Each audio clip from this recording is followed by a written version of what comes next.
Mahar pernikahan itu haknya perempuan, yang berhak menentukan berapa jumlahnya dan apa bentuknya itu adalah pihak perempuan. Seorang perempuan, saya pernah menikahkan seorang wanita, ketika saya tanya apa maharnya, dia mengatakan saya hanya mau setangkai bunga mawar saja, setangkai bunga mawar. Nggak mau minta lebih, enggak, saya cuma mau itu saja. Gimana lagi ketika saya paksa dia untuk, saya desak dia untuk meminta misalnya mukena atau uang atau misalnya umroh, enggak, dia hanya minta segitu. Emang haknya dia minta seperti itu, silahkan, nggak ada masalah. Nah, ada lagi yang mintanya seperangkat alat sholat dengan Al-Quran, dengan tasbih, ada yang minta emas, ada yang minta ini, itu hak seorang wanita.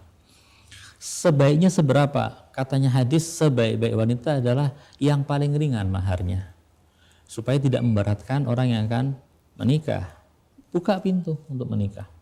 Itu yang pertama. Yang kedua, kalau seandainya seorang laki-laki bertemu dengan seorang wanita yang meminta mahar di luar kemampuan dia, misal dia punya gaji misalnya UMR berapa, 3,5 juta misalnya ya, dia punya gaji segitu, perempuannya minta mahar 10 juta, dia nggak mampu untuk memberikan, bisa minta tempo kok. Yang namanya mahar tidak harus dibayar cash kok, dihutang bisa. Dihutang bisa, nanti ya Dik ya, bayarnya nanti kalau abang dapat, atau dicicil ya? Dicicil juga nggak ada masalah.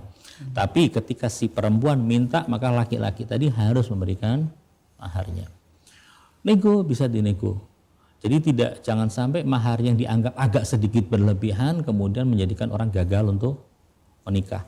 Dan nasihat, bukan nasihat sih ya, himbauan untuk pihak perempuan supaya jangan memberatkan di dalam memilih mahar. Ini yang pertama.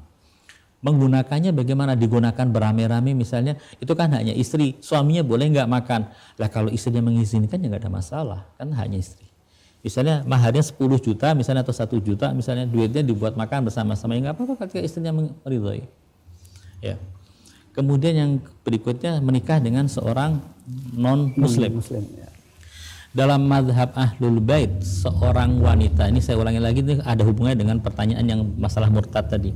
Dalam mazhab Ahlul Bait, seorang wanita, saya ulangi lagi, wanita ya, wanita muslimah tidak punya hak untuk menikah dengan seorang laki-laki yang non-muslim, apapun agamanya, ahlul kitab atau non-ahlul kitab. Nikah daim atau nikah mut'ah, tidak sah pernikahannya. Ini kalau perempuannya muslimah. Kalau kita balik, lakinya yang muslim bagaimana? Wanitanya non-muslim, perempuannya bukan wanita muslimah. Dibagi dua, perempuannya ahlul kitab atau bukan. Ahlul kitab Yahudi Nasrani lah yang paling jelas ya. Kalau perempuannya bukan ahlul kitab, maka pernikahannya tidak sah. Mau pernikahannya mut'ah atau pernikahannya daim, tidak sah. Kalau perempuannya adalah ahlul kitab bagaimana? Kalau perempuannya ahlul kitab, maka pernikahannya kalau daim tidak sah, kalau mut'ah sah. Ini hukum seorang laki-laki muslim mau menikah dengan wanita non muslim. Kalau ini jelas, berarti biasanya orang kalau menikah mut'ah tujuannya bukan untuk mendapatkan anak. Anggap saja kemudian terjadi anaknya lahir dengan pernikahan seorang muslim dengan wanita misalnya orang Nasraniyah. Orang wanita Nasrani, orang Kristen, sampai berbuah anak. Anaknya ikut agama siapa? Inilah problemnya. Kalau seandainya anaknya ikut agama Nasrani, berarti laki-laki tadi, muslim tadi punya andil untuk menambah seorang Nasrani di muka bumi ini.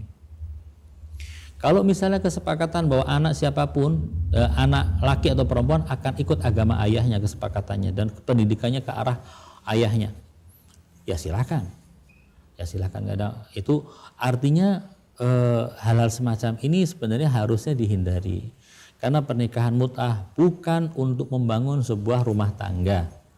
Pernikahan mut'ah adalah sebuah pernikahan yang tujuannya adalah supaya kebutuhan biologis tersalurkan secara sah, secara halal, gitu aja.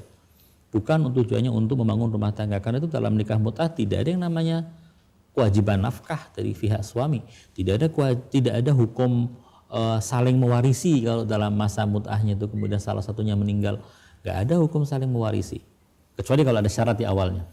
Karena memang tujuan pernikahan mut'ah bukan untuk membangun rumah tangga. ketika itu maka juga tidak ada yang namanya harapan akan lahirnya seorang anak dalam sebuah pernikahan mutlak. Seandainya terjadi anak lahir, ya merupakan suatu kewajiban bagi orang tuanya untuk menghidupinya, untuk membiayainya.